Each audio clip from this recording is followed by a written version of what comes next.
안녕하십니까. 삼성 KPMG 감사위원회 지원센터 ACI를 담당하고 있는 김민규 부대표입니다. 삼성 KPMG ACI는 다양한 발간물과 세미나 등을 통해서 감사위원회의 역할 강화를 지원해 오고 있습니다. 이러한 활동의 일환으로 감사위원회가 회계 감독 업무를 수행하면서 마주치는 주요한 회계 이슈는 무엇인지, 그리고 이러한 회계 이슈와 관련해서 감사위원회가 주의해야 할 사항은 무엇인지에 대하여 저희 법인 전문가와 함께 살펴보는 자리를 마련해 보고 있습니다. 오늘은 최근 공개된 IFRS 18 도입에 따른 대응 과제를 IFRS 18 TF 리더인 에너지 제조업 부문의 김성배 전무와 금융사업 부문의 최재혁 전무, 그리고 심리실 현승인 전무와 함께 알아보도록 하겠습니다. 안녕하세요. 저는 KPMG 에너지 제조사업 부문의 김성배 전무입니다. 현재 삼성 KPMG IFRS TF의 리더를 맡고 있습니다. 안녕하십니까. 저는 삼성 KPMG 금융사업본부의 최재혁 전무입니다. 저도 삼성 KPMG IFRS 18 TFT 리더를 함께 담당하고 있습니다. 안녕하세요. 저는 KPMG 심리실에서 IFRS 지리외신을 담당하고 있는 현승임입니다. 저도 같은 TF에 참여하고 있습니다. 전무님 반갑습니다. 네, 반갑습니다. 네. 우리가 그동안 IFRS 18이라는 새로운 기준서를 가지고 법인 전체 세미나를 개최하고 외부 기고도 하는 등의 활동을 해왔습니다.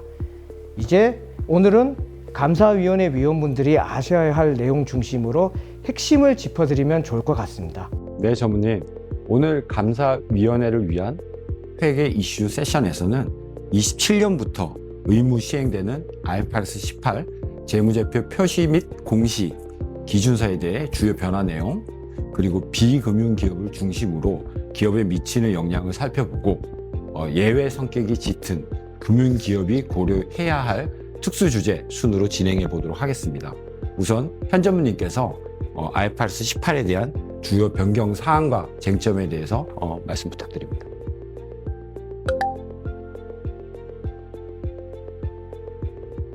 네, 크게 세 가지로 주요 변화를 설명드릴 수 있습니다. 그러니까 우선 IFRS 18에서는 손익계산서가 구조화됩니다.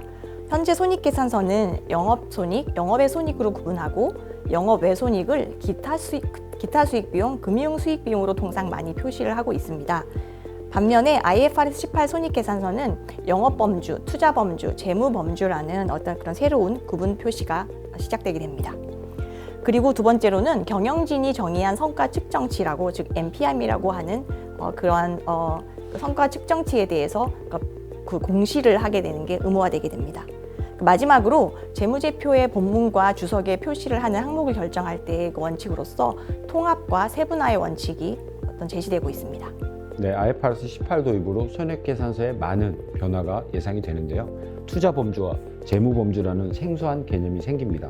그리고 언뜻 보면 영업범주가 현행 영업손익과 대응되는 것처럼 보일 수는 있지만 현행 손익계산서의 영업손익과 IFRS 18의 영업손익은 상당한 차이가 있다는 이야기들을 많이 합니다. 구체적으로 어떻게 달라지는지 간략히 설명해 볼 수 있을까요? 네, 현행 기준서에서는 영업손익을 매출액에서 매출원가, 판관비를 차감한 금액 이런 식으로 규정을 하는 방식이고요. 그리고 영업 외 항목인지 영업 항목인지 결정을 할 때 일반 기업 회계 기준을 많이 참조하도록 하고 있습니다. 반면에 IFRS 18에서는 각 범주, 그 영업, 투자, 재무 범주의 어떤 그 원칙을 제시하는데 그 원칙에 따라서 적용을 하게 되면 기존의 영업 외 손익 항목들이 대거 영업 손익으로 포함될 것으로 예상되고 있습니다.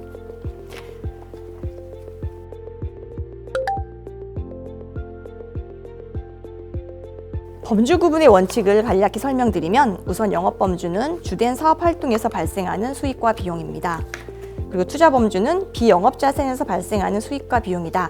이렇게 말할 수 있는데요. 그러니까 뭐가 비영업자산이냐, 이게 앞으로는 좀 큰 IFRS 18 도입 과정에서의 적용 이슈가 될 것 같은데, 첫째, 관계기업에 대한 투자, 두 번째, 현금 및 현금성 자산, 그리고 마지막으로 기업의 다른 자원과 개별적 독립적으로 현금 흐름을 창출하는, 수익을 창출하는 그런 자산들이라고 분류하고 있습니다.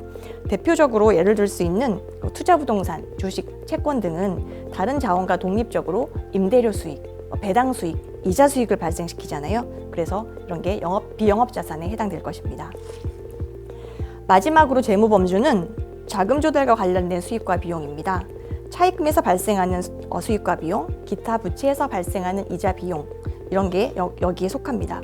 여기서 특히 주의할 점은 투자범주, 재무범주에 속하지 않으면 영업범주로 분류된다. 즉 영업범주가 자녀범주라는 게 특히 유의해야 할 사항입니다. 네, 영업범주가 자녀범주이기 때문에 투자범주와 재무범주를 정확히 이해해야지 영업범주 관련 이익에 속하는 항목이 무엇인지 결정할 수 있을 것 같습니다. 현행 손익계산서에서 유형자산, 무형자산의 손상차손이나 처분손익이 영업외 항목의 대표적인 사례인데 IFRS 18에서는 영업범주가 되겠네요. 네, 맞습니다. 유형자산은 기업의 다른 자원과 함께 수익을 창출할 수 있는 자산이기 때문에 투자 범주에 속하는 비영업 자산에 해당하지 않습니다. 따라서 관련 손익은 모두 영업손익에 해당되게 됩니다. 그러면 앞으로는 영업권 손상차손, 종속기업 지배력 상실로 인한 손익, 그리고 영가 매수 차익 등 비경상적인 항목들이 영업손익에 포함되게 되면서 영업손익의 변동성이 매우 커지게 될 것으로 예상이 됩니다.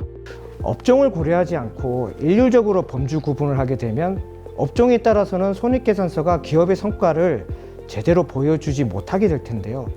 그래서 IFRS 18에서는 주된 사업으로 특정 유형의 자산 투자를 하는 경우와 고객에게 금융을 제공하는 경우 범주 구분 원칙을 달리 적용하는 것으로 알고 있습니다. 맞습니다. 앞서 설명드린 범주 구분의 원칙을 그대로 적용을 하게 되면 주된 사업 활동으로 투자 부동산에 투자하거나 아니면 주식과 채권에 투자하는 경우에도 관련 손익이 전부 다 투자 범주로 분류되게 돼서 그 어떤 회사의 경제적 실질을 제대로 표현할 수가 없게 될 것입니다. 이를 막기 위해서 IFRS 18에서는 이러한 자산에 주된 사업 활동으로 투자한다. 그런 경우에는 또는 아니면 고객에게 금융을 제공하는 게 주된 사업 활동이다. 이런 경우에는 이런 자산 투자 그리고 자금 조달과 관련된 수익과 비용을 영업범주로 분류하도록 하고 있습니다. 그렇다면 투자 부동산을 주된 사업 활동으로 투자하고 있다면 관련한 임대료, 감가상각비, 처분손익, 손상차손이 모두 영업범주로 분류되겠네요. 반대로 투자 부동산을 보유하더라도 주된 사업 활동으로 투자하는 게 아니라면 이 항목들이 모두 투자 범주로 분류되고요. IFRS 18 적용이 복잡하고 어려운 이유가 같은 수익 비용이라 하더라도 자산에 따라 범주가 다르고 같은 자산이라 하더라도 주된 사업 활동으로 보유하는지에 따라 범주가 또 달라지기 때문인 것 같습니다. 제 말도 좀 어려운 것 같네요.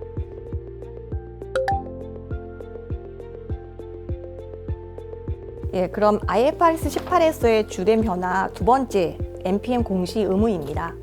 우리나라에서는 영업손익이나 EBITDA 이런 지표를 가지고 투자자와 소통을 많이 하고 있는 것 같은데 다른 나라에서는 기업 나름의 어떤 성과 측정치를 많이 개발을 해서 적극적으로 투자자와 소통을 하고 있는 것 같습니다.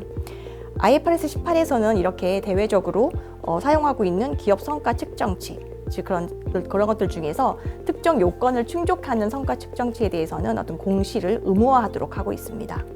어떤 조건을 충족해야 되냐? 첫 번째, IR 등 재무제표가 아닌 다른 방식의 공개적 의사소통에 사용된다. 그리고 두 번째, 기업 전체 재무성과에 대한 경영진의 관점, 견해를 대변한다. 그리고 세 번째, 수익과 비용의 중간 합계로 계산되어 있는 성과 측정치다. 이런 요건을 충족하게 되면 MPM에 해당하게 됩니다. IFRS 18 도입으로 기존 영업의 항목이 대거 영업범주로 이동하게 되면서 영업이익의 변동성이 매우 커지고 영업이 더 이상 기업의 성과 지표로 부적절하다는 우려가 많습니다. 이런 상황이라면 우리나라 기업들도 적극적으로 자기의 실적을 잘 표현할 수 있는 성과 지표 MPM을 개발해서 투자자 소통에 사용해야 될 것으로 이렇게 생각이 됩니다. 회사가 개발한 성과 지표가 MPM에 해당되면 상세 공시가 필요한 점도 고려하여서 MPM 공시가 누락되어 IFRS 18 공시 위반이 되는 사항이 발생하지 않도록 내부 통제를 잘 갖춰 놓아야 할 것 같습니다.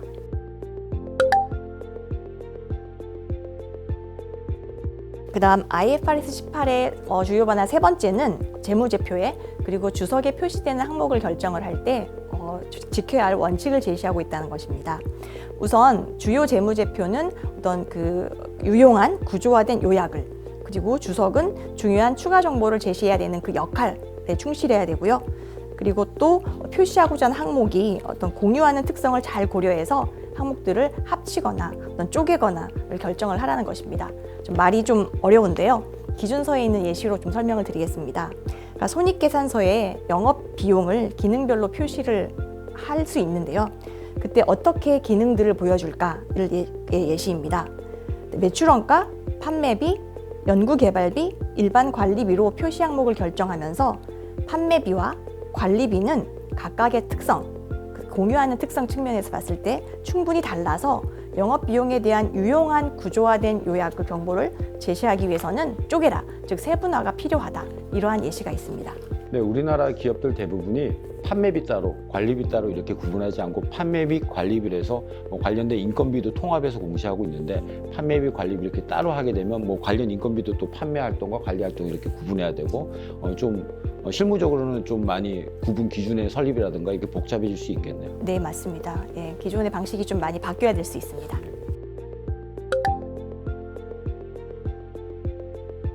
네, 앞서 현 전무님께서 IFRS 18 기준서의 주요 변화, 핵심 내용에 대해서 설명을 해 주셨습니다.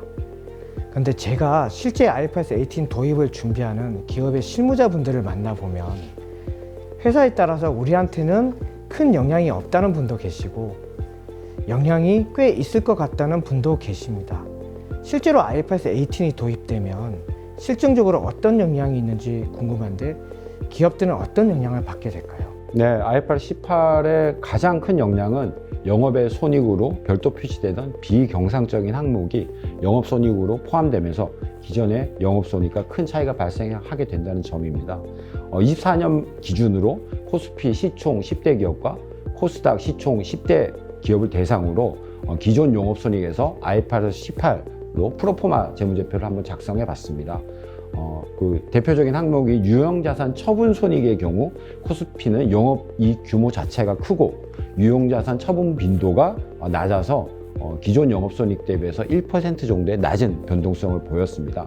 반면에 성장 기업이 많은 코스닥 기업의 경우 기간별로 차이는 다소 있으나 2023년에는 약 5% 이익 감소 효과가 있었고요. 상대적으로 영향이 큰 것으로 나타났습니다. 다만 유형자산 처분 손익은 기업이 사업용 부동산을 처분하거나 사업 양소들을 하는 경우에는 큰 영향이 일시적으로 발생할 수 있고 영업자산 처분이 빈번한 해운, 운송 업종의 경우에는 이로 인한 영향을 크게 받을 수 있는 것으로 보입니다. 유무형 손상자손 같은 경우 코스피 기업의 경우 가장 영향이 컸던 2022년에도 최대 3%로 제한적이었으나 벤처투자와 성장산업에 속한 코스닥 기업들의 경우 4개년 동안 10%에서 140%까지 무려 140%까지 큰 영향이 있었습니다. 기간별로도 매우 변동성이 큰 특징이 있었습니다. 네, 회사마다 영향이 다르므로 회사의 과거 재무제표, 미래 사업계획 등을 고려해서 영향을 분석해보고 이에 대응을 해야 될 것 같습니다.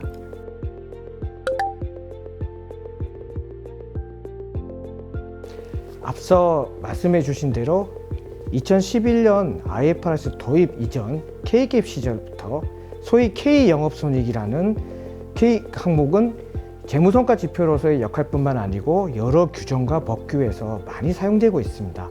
그 영역은 어디까지일까요? 네, 맞습니다. 영업손익은 대기업들을 포함해서 많은 기업들이 경영자와 종업원의 중요한 재무성과 지표로 사용하고 있고 신용평가사의 신용등급 결정, 기업 분석 시에도 많이 활용되고 있습니다. 그리고 공시 규정과 기타 법규에서도 판단 지표로 많이 사용되고 있습니다. 그래서 다른 기준서의 개정 역량과 다르게 IFRS 18의 제정은 다른 법규의 제도적 정비까지 필요성이 대두되는 기준서를 할 수 있겠습니다. 갑작스러운 변화에 대비해서 기준원과 금융위는 정보 생산자인 기업, 그리고 정보 이용자, 그리고 외부 감사인들을 대상으로 해서 기존의 영업손익을 어떻게 공시나 재무제표 표시나 유지할 수 있을지, 그리고 여러 그 영향들을 어떻게 최소화해야 될지를 좀 고민을 해온 것으로 알고 있는데요. 이에 대한 설명을 좀 해주시면 좋을 것 같습니다. 여러 논의를 거쳐 4가지 정도의 대안을 놓고 고민 중에 있고요. 국내 의견 수렴과 국제회계기준위원회와도 논의를 하고 있는 것으로 알고 있습니다. 먼저 1, 2안은 경상 영업 손익을 정의하고 손익계산서 또는 주석으로 공시하도록 하는 안이고요. 3안은 기존에 우리가 했던 영업손익을 주석 공시하는 방안이고 4안은 그냥 우리가 이런 항목들은 그대로 IFRS 18을 도입하되 NPM으로 어쨌든 이런 변동성, 영업손익 변동성에 대한 투자자와 소통이나 이런 것들을 할 수 있으니 그것으로 대체하자는 안입니다. 각 안에 찬반이 존재합니다. 이와 관련해서는 의견이 이제 마무리 단계에 있는 것으로 알고 있습니다.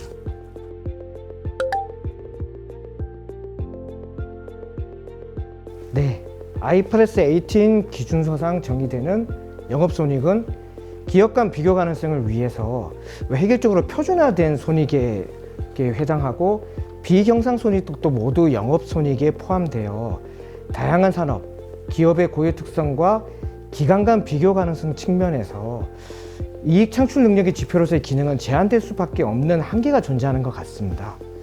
그래서 기준서에서는 NPM에 대해서 규정하고 있는데요. 이와 관련해서 국내 현황과 NPM에 대한 상세 내용을 설명해 주시면 좋을 것 같습니다. 네, 전무님. 국내 NPM 사용 현황에 대해서 회계기준원이 187개 기업을 대상으로 조사를 했습니다. 187개 중 99개 기업 56%는 NPM을 공시하지 않고 있는 것으로 조사됐고요. 30%는 EBITDA 혹은 조정된 EBITDA를 공시하고 25개는 금융기관을 중심으로 기타 신용지표 등을 공시하는 것으로 이렇게 보고가 되었습니다. 이는 한국의 보수적인 IR 문화 그리고 K 영업손익이라는 어떤 단일 지표에 대한 보편화와 의존으로 인한 영향으로 이렇게 생각이 됩니다. 해외 기업의 경우, 특히 미국의 경우에는 우리가 non-GAAP measure NPM이 경영자의 핵심 성과 지표에 해당하고 이 지표의 달성도에 따라 기업 외부 투자자와 적절하게 소통하고 그리고 임직원의 성과 평가의 수단으로 이렇게 사용하고 있습니다. 우리는 NPM을 도입할 때 손익의 통제 가능성 측면과 지속성과 변동성을 고려할 때 IFRS 영업손익이 더 이상 유효한 성과 지표로서 의미가 있는지 의문이 제기되고 있기 때문에 국내에서도 NPM을 적극적으로 식별하고 나아가 이를 개발해서 투자자와 소통하고 기업의 핵심 성과 지표로 자리 잡아야 하지 않나 이렇게 생각이 됩니다. 특히 국내 기업의 시장 가치 저평가 원인 중 하나가 투자자와 소통의 부재라는 측면에 기하기 때문에 이런 것들은 좀 더 중요성이 부각된다 이렇게 말씀드릴 수 있을 것 같습니다.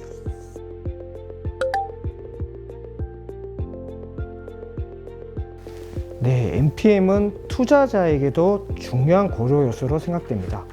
국내에서 생소한 이런 NPM을 도입하기 위한 절차를 설명해 주시면 감사위원회 위원분들께서 신기준서 도입을 앞두고 기업 담당자들이 이런 액션을 취하는 것을 잘 감독할 수 있는데 도움이 될 것 같습니다. 네, 일단 NPM 도입과 관련해서 회사가 외부 투자자와 소통하는 IR 시에 그리고 내부 평가 시에 사용하는 지표가 무엇인지 기업 내부에 선행 분석을 하고 그리고 이제 내부에 분석이 끝났으면 해외 기업 벤치마크를 통해서 산업에서 동종 산업에서 중요하게 고려하는 지표가 무엇인지 우리가 벤치마크를 하고 기업의 현황에 맞는 NPM을 개발 적용해야 합니다. 또한 개발된 NPM은 외부 감사의 대상이 되고 주 변경 시에 별도로 그 변경 내역을 공시해야 되기 때문에 한 번 정한 NPM이 임의로 또 변경을 안 하도록 이렇게 하고 있기 때문에 신중하게 정하고 일관되게 적용하는 것이 필요하다고 생각이 됩니다.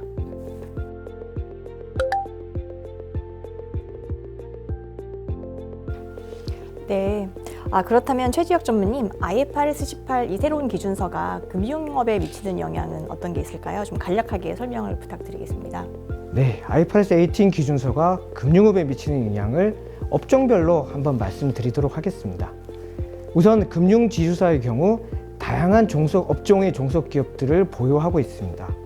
그래서 별도 재무제표와 연결 재무제표 각각 주된 사업 활동이 무엇인지 판단해야 하고 그 결과에 따라서 계정 과목 관리를 두 가지 버전으로 관리해야 할 수 있습니다. 예를 들어서 금융상품 투자 관련 손익은 지주 별도 재무제표에서는 투자 범주로 분류될 것이지만 연결 재무제표에서는 영업 범주로 분류될 가능성이 높습니다. 은행업의 경우 고객에게 금융을 제공하는 것이 주된 사업 활동일 것이므로 주된 손익들이 모두 영업범주로 분류될 가능성이 매우 높습니다. 따라서 IFRS 18 도입 영향이 크지 않은 업종이라고 할 수 있습니다. 하지만 은행의 경우에도 종속기업이 만약에 많다면 금융지주사와 동일한 이슈가 존재할 수 있습니다. 증권회사의 경우, 대형 증권사의 경우 은행업과 유사하다고 할 수 있습니다. 하지만 중소형 증권사의 경우 고객에게 금융을 제공하는 것이 주된 사업활동인지 판단을 해봐야 됩니다. 그 결과에 따라서 재무범주 손익이 증가할 가능성이 있습니다. 이제 금융업종은 고객에게 금융을 제공하는 것이 주된 사업활동인지 판단이 굉장히 중요하겠네요. 네, 그렇습니다.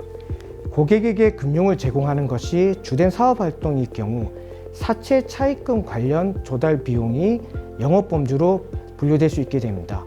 이에 따라서 원천별로 범주 분류를 해야 되는 외환거래 손익 역시 모두 그 영업범주로 분류될 수 있는 길이 열리게 됩니다. 자금 조달 성격인 비지배부채 관련 손익도 마찬가지로 영업범주로 분류할 수 있게 됩니다. 다음에 설명드릴 보험업종 같은 경우 고객에게 금융을 제공하는 것이 주된 사업활동으로 판단되고 있기 때문에 큰 영향이 없다고 보고 있습니다. 다만 투자부동산 관련 투자가 있다면 이는 투자범주로 분류되어야 될 것입니다. 그리고 캐피탈사 등 여전업의 경우에는 역시 IFRS 18 도입 영향이 크지 않을 업종이라고 보고 있습니다. 하지만 현재 영업수익, 영업비용 형태의 손익계산서 형태로 공시되고 있는데요. 이 형태를 IFRS 18 도입 이후에도 유지될 수 있을지에 대한 검토가 필요한 사항입니다.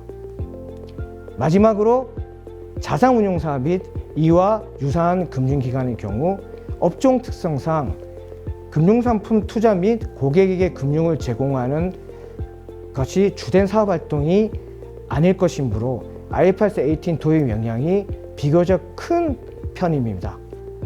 그래서 이런 업종의 경우 금융상품 투자 관련 손익은 투자범주로, 그리고 자금 조달 비용은 재무범주로 분류해야 될 가능성이 높습니다.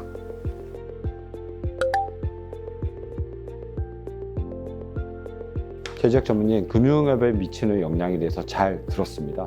최종 마무리로 감사위원회 분들이 IFRS 18 도입을 앞두고 어떤 점을 신경 써야 하는지 설명 부탁드리겠습니다. 네, 감사위원회 위원분들은 회사가 IFRS 18 도입을 사전에 잘 준비하는지 미리 점검을 하는 것이 매우 중요하다고 생각합니다.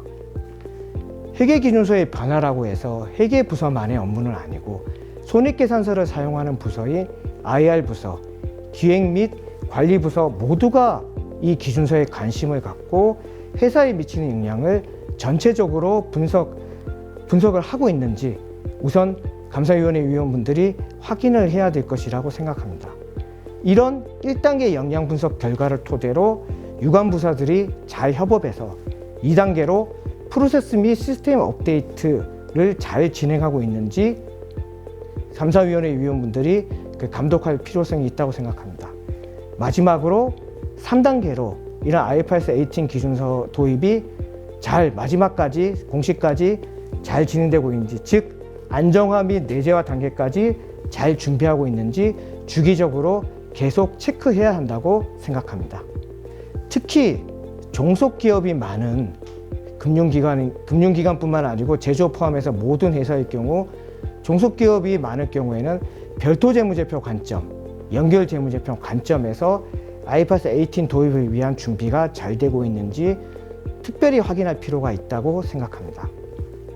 네, 오늘 IFRS 18 도입에 따른 대응 과제라는 주제로 김성배 전무님, 최지혁 전무님과 함께 이야기를 나눠보았습니다. 그러니까 오늘 설명드린 내용이 감사위원회 분들께 많은 도움이 되었기를 바라면서 이만 마치도록 하겠습니다. 감사합니다. 네, 감사합니다. 오늘 영상 잘 보셨는지요? 오늘 강연을 포함해 감사위원회 직무수행과 관련된 다양한 자료는 저희 삼정 KPMG가 운영하는 온라인 교육 포털 삼정 KPMG 아카데미에서 다시 한번 확인해 보실 수 있습니다. 그리고 저희 삼정 KPMG가 제공하는 발간물, 세미나 등 다양한 활동과 관련된 정보는 ACI 카카오톡 채널을 통해서 확인하실 수 있습니다.